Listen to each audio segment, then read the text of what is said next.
Hey everyone, Neonism here with another NASCAR Cup Series paint scheme ranking video. This week we're going over Echo Park Speedway, or I shouldn't say this week because I'm about a week late. But in any case, we're going over the cars from the Echo Park Speedway race. Got a few changes going on here. These are all the paint schemes that were repeated from the Daytona 500, but I do have a few changes in mind. First off, Ryan Blaney's Menards car is going to drop to a B class car just after seeing it and seeing it and seeing it all the time. I love neon. Obviously, my name is Neonism, but you know, there's a lot you can do. Paul Menard had some really different Menards cars, and they honestly those don't get recognized very much. But in any case, we also have some other changes. William Byron's car is going to go to an A tier car, as well as Carson Hocevar's after seeing that car on track a bit, which does make me kind of glad to see the cars on track and then do the ranking video. But Hocevar's car is going to go to an A. Just the design of that nose, especially, makes it look super aggressive. That's just kind of my opinion about it. But other than that, I think everybody's kind of the same. There might be some changes in the future after seeing cars on track more, and especially after seeing them in real life here at COTA in the next week. I will have some better ideas about that. But let's get on to the Echo Park Speedway ranking video. First up, Ross Chastain's Wendy's, the first Wendy's car. This is incredible, honestly. I think this might have to be an S tier. I was kind of thinking an A tier the first time I saw it, but after seeing it on track, after getting a closer look on here, I think this might be an S tier. The designers for the Trackhouse cars just know exactly how to work in different motifs and ideas and stuff into these cars, and even just looking at it now, I'm liking it more and more. He had a great run. This is an S tier car. I still really like the Shane Van Gisbergen's car from, I think it was Talladega, where he just had a giant burger on the side, and that was fantastic.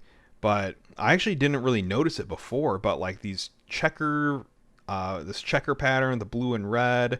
Obviously, the number's chrome because it's Trackhouse. You know it's going to be chrome. Wendy has like goggles and a classic, like an old style helmet on. Like, this is a great looking car. Trackhouse designers are on top of it. The braid, like, there's so much iconography that's baked into this car that you really can't not appreciate it.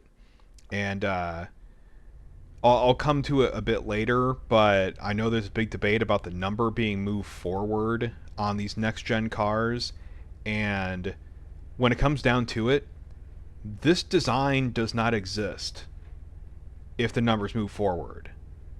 And I really, like, I paint a lot of cars for iRacing, and people just don't understand that you don't need the number in the center to make a great looking car. In fact, in my opinion, as a formerly trained artist, the cars between 2018, 2019, and 2021, before the next gen came out, were the worst looking race cars possibly in the history of motorsports in the Cup Series. Not just NASCAR, I'm talking F1, IndyCar, all of the history of NASCAR. Like, name the car. They looked horrendous. No one can convince me otherwise. Without the contingencies, which was a program that phased out, I don't really know the details on it. That might be worth looking into. But without the contingency decals, you can move the number forward. There's no reason not to if there's no sponsors up here. The contingencies were just mud. That's what it comes down to. Like, look at this right here.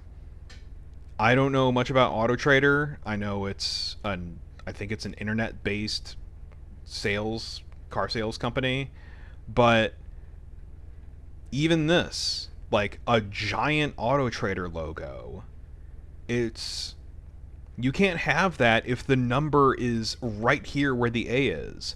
You're going to have 3 feet of blank space here just because people want to feel nostalgic about cars from the 90s, or a handful of cars from the 90s. It's more accurate because there weren't a ton of cars that had like a bunch of contingencies here, a number, and then a bunch of decals here. It was like Jeff Gordon, Dale Earnhardt, and a handful of other cars that were like that. But I know looking back, the Penske cars were kind of just as blank as this. Like they had a few contingency decals, but they never had that block that took up the whole like forward window under a pillar rear fend like area. On that note, though, just because I'm talking about this and there's a giant A there, this car's getting A tier. Maybe, well, there we go. There we go. Maybe it'll change in the future, but bright orange, dark number, trying to get back on subject. Also notable on Chastain's car, they painted the rocker panel, which is just fantastic.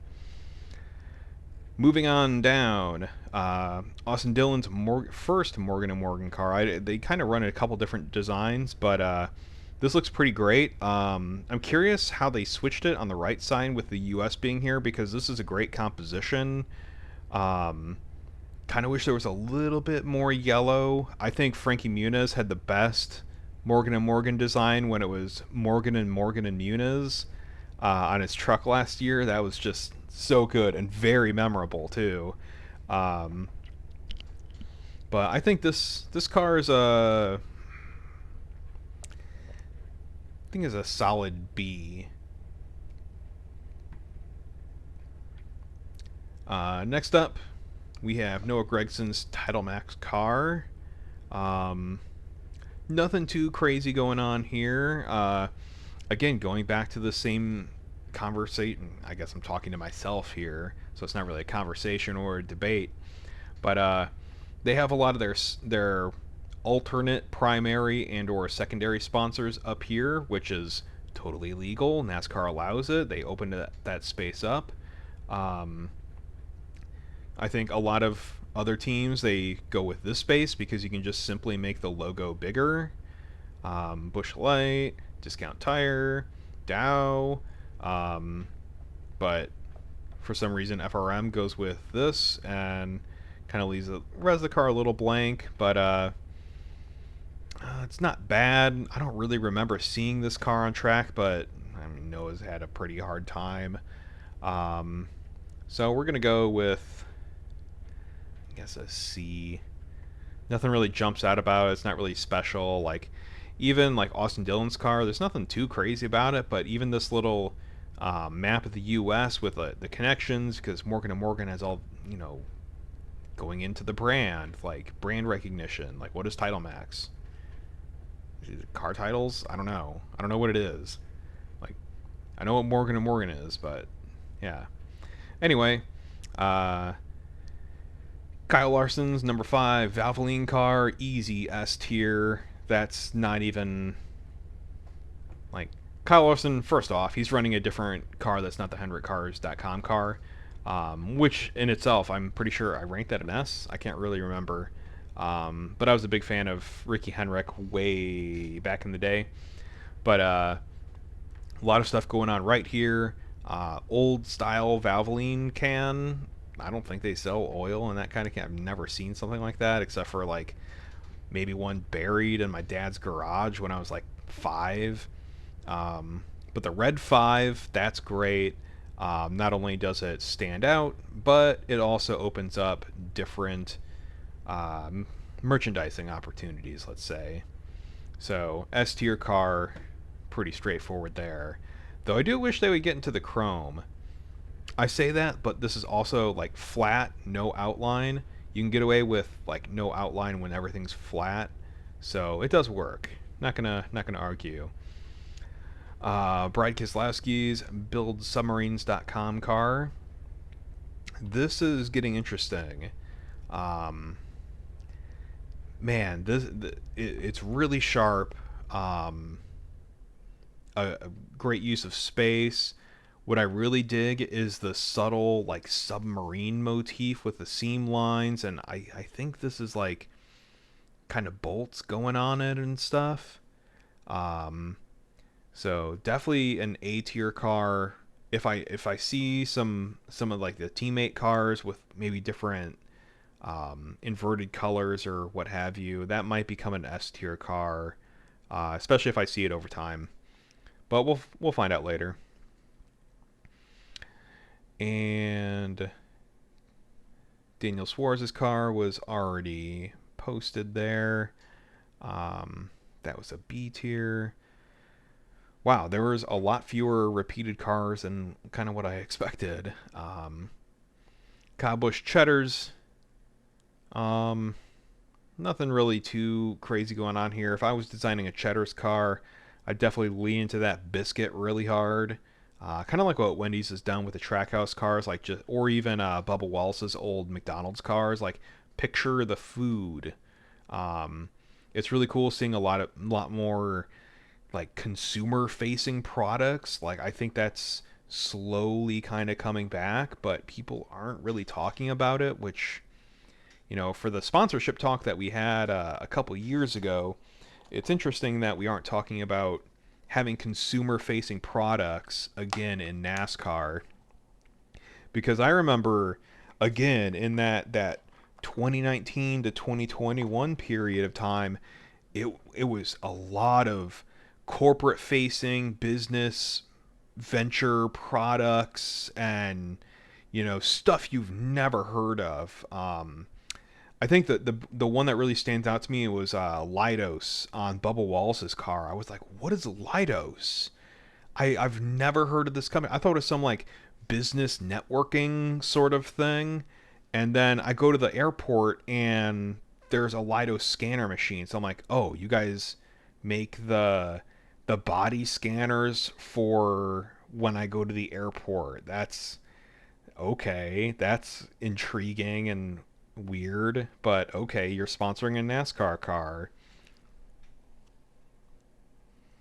But even just looking at these, even if it's not something like a Wendy's or a Chef Boyardee, most of these are either consumer facing products or um, buildsubmarines.com. This is literally a job advertisement car. Um, Go build us some submarines. My day job is building different kinds of vehicles, so somebody go build submarines. That's awesome. Next up, all right, Chase Elliott's car. We have that. Sea Best, or as I like to call it, the Sea Beast. Um, because I never think of it as Sea Best. I've never seen that in a store. I know it's frozen seafood probably. Um, but this is a B tier. Wish they would have updated it. I don't know why it's called Sea Best, and these are the colors. I'd probably go with blue. I don't know the brand. Again, I haven't seen it in the grocery store. Um, but yeah, is what it is. And we have Denny Hamlin's National Debt Relief car, Paul Menard, not Paul Menard, Ryan Blaney's car, the Grizzly car. I think these were inverted colors from the Clash, because I know they ran these the other day, or wow, it was like a month ago now. Um, but this is a B tier. Would like to see more. I do appreciate the chrome numbers. Not a fan of the color over the wheel arc. It reminds me again of the late Gen 6 era when they were designing cars to like mess with the laser scanning system. So, and those cars look terrible too. We never hear about those. Anyway, I'm kind of on a bit of a rant right today. The 17, I believe we saw this car. Um, I don't see it here. I'm pretty sure it was at the Clash. Um, or was it at Daytona? I can't quite remember where we saw it, but I'm pretty sure I gave it an A tier because, well, I'm a sucker for orange, I guess. And if it would work with me, I don't know what this website is up with this week. Uh, Tracker Boats car. Still can't touch Austin Dillon's Bass Pro Shop car. That thing is absolute fire.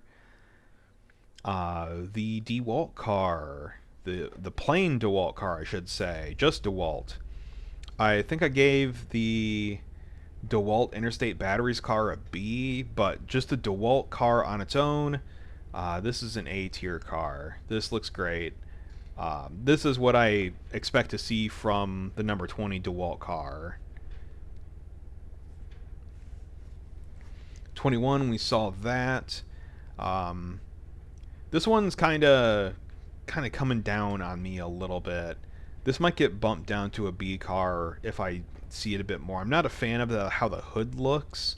The door looks great, but that hood and nose, especially seeing these cars like in a race and like after the fact, I kind of like the solid hood. Like this depicts a solid hood, but it's not. I don't know if this is an old render that they sent in, but it has like that inverse teardrop kind of look to it, and it's retro. It's definitely retro, but also looks weird. At least in my mind, it doesn't look bad. It's just weird.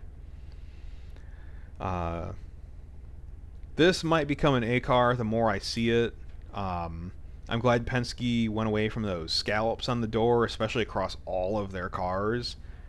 So this might go up in the future. It's not a bad car by any means. It's pretty interesting, but yeah. And Bubba Wallace is out front a bunch, so we got to see the, what do they call it? The Tree of Life, Navi, the seed things from Avatar. Got to see a bunch of this, and I'm still not a fan of it. Bubba has had some really cool cars. 2311, very much like Trackhouse, they have some really cool paint schemes when they want to. Trackhouse seems to be always on it. Whoever they have designing their cars, they are on top of it. 2311 can have some really cool cars when they can. They can Monster Energy. They seem to be very limited in some of the things that they can do, but also like the Chumba Casino car, like their stuff just isn't on it the way Trackhouse's is. Even though they do take more risks with their risks, they go more outside the box than other teams. Like the Navi tree seed look on Bubba Wallace's car. Um, but yeah, we'll see what else they come up with this year, because some of them are cool, some of them are meh, but this one I'm not really feeling it, so it's staying C. I bumped this car up to A because seeing it on track more, it's starting to grow on me a little bit. I was a huge Jeff Gordon fan, so I can't go wrong with the flames. Red, white, blue, and neon. I love that combo, so that's an A tier. B tier for the 34 still. D tier, had to scroll down for Riley Herbst. Almost forgot who drove this car because it should be Corey Heim. We all know that. The Aaron's Dream Machine. I didn't realize this car ran, and he was actually up front too.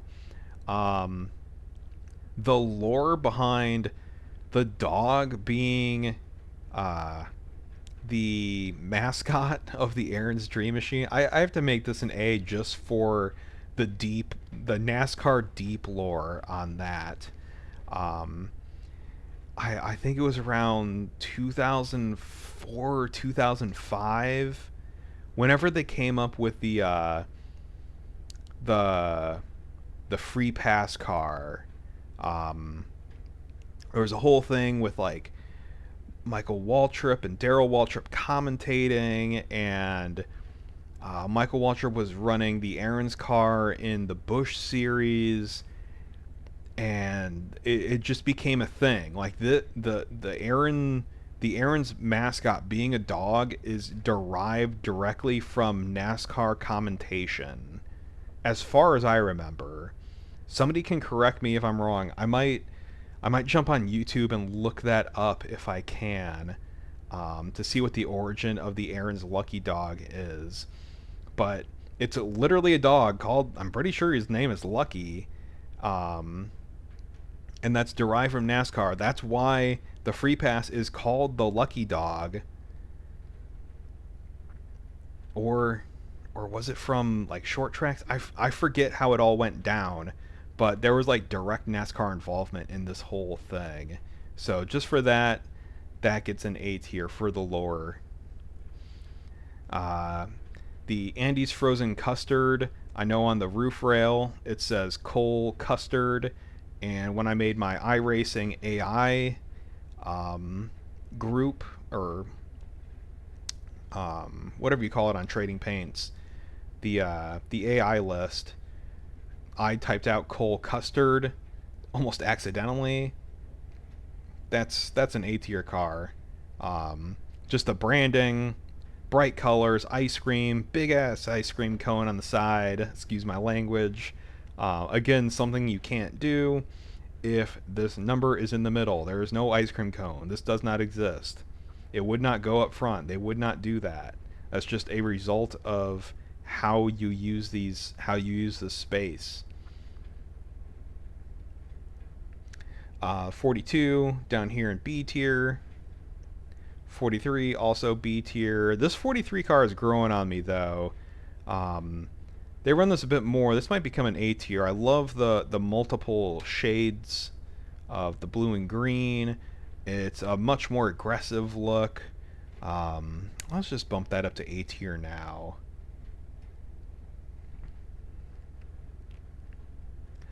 And the winner from last week at Atlanta, Tyler Reddick. This is a C tier car, possibly even a D tier. I do not like this car. This is even, I think it's being generous on how much blue there is here. This should have gone one of two ways. Either you expand the blue out to make the white pop more. I know for a fact that this is being generous, but this is terrible use of space. You have the black cutout here. I know that's kind of a thing that 2311 does. Not doing it as well as Trackhouse does with the yellow around the eyelids of the lights and such with the Red Bull. But I know this is being generous with where stuff is positioned, because it's basically a white number on a white background, big empty space. The Pinnacle logo is too small. Your number is not centered. And actually, this is where I was going to bring up the centered number thing, because I saw Mark Martin on Twitter or X talking about debate, like the talking to the RTA and stuff about the centering the number again. Don't center the number. There's no reason for it. There's no contingency number or sponsors, so there's no reason to center the number. You limit the composition, you limit the space. Since the numbers have been moved forward, we've had so many sponsors come in that have giant logos on the side, giant logo, giant logo, giant logo, ice cream cone, giant logo, mascot, giant logo, big logo here. Again, giant logo, smart use of space, giant logo, interesting design, like gigantic logo, even with a double-digit number. Like, there's no reason to center the numbers when, and again, like giant logo, like actual picture of the product. Why do you want the number centered? Nostalgia? That's not a legitimate argument for it. Like, oh, Numbers should be centered on the door.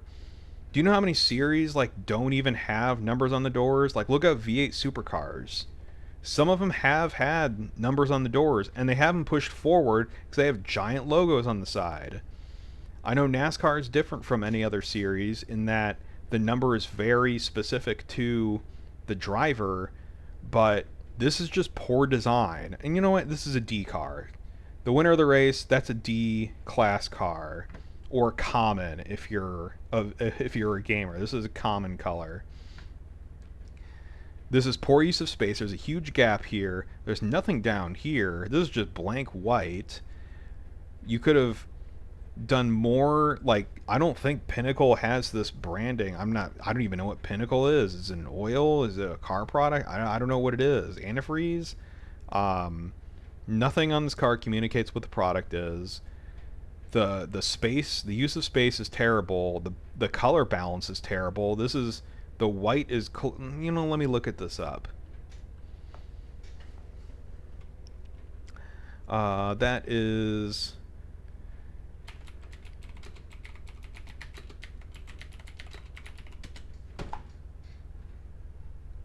yeah, that was,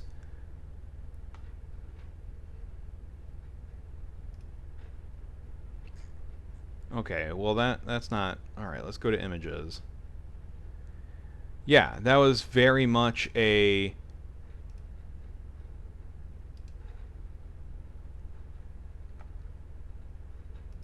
that was very much, oh my god.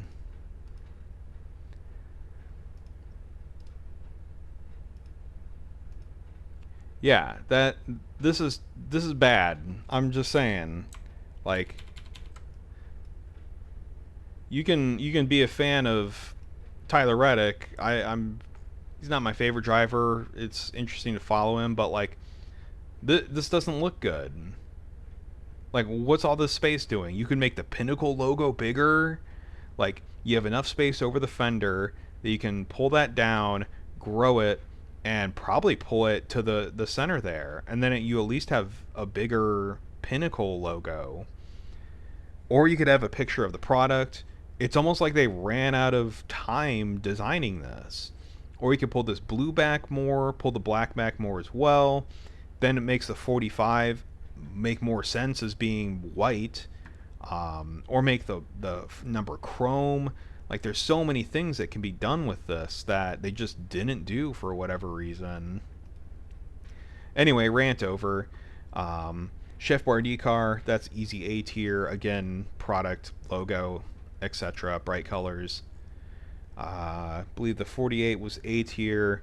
I'm not sure what Alex Bowman's going to do this year, but the car looks fantastic, so hopefully he does well at some point. Ty Gibbs, 54. I think the 54 should be black. It would make this black here. I don't know what's with the Toyotas doing this. I don't like the other sponsor logo color. This is a C tier. Pretty much the same as last year, but just kind of over it. Red Baron pizza. Even in this, like, the pizza is on the quarter panel, but the pizza's there. You can't really do that if Red Baron has to be over the door or over the rear wheel because the 60 has to be in the center. Then you still have enough space under the iconic RFK. I don't know if those are scallops or slashes. I don't know what they really call them. But then you still have a space for Allegra down here and like an offset color. I forget what was on the hood. What was on the hood? Was that...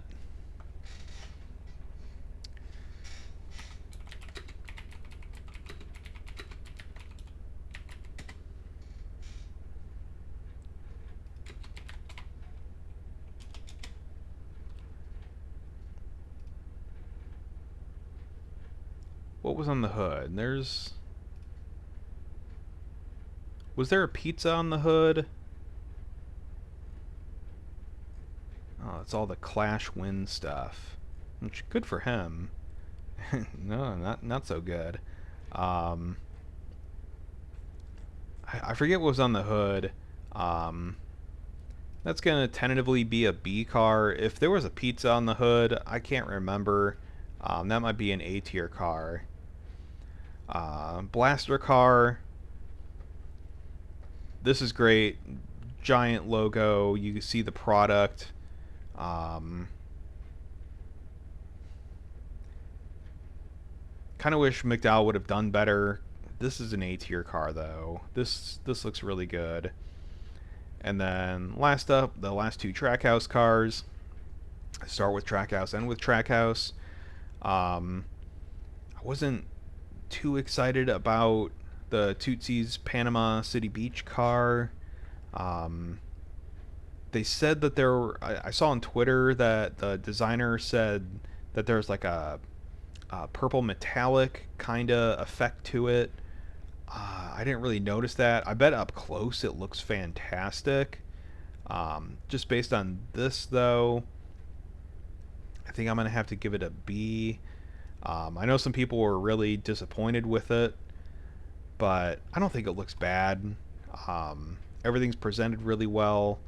Maybe there could be a little bit more. Panama City Beach, I might do a little bit more, especially along the bottom here if you don't want everything up top to be too busy.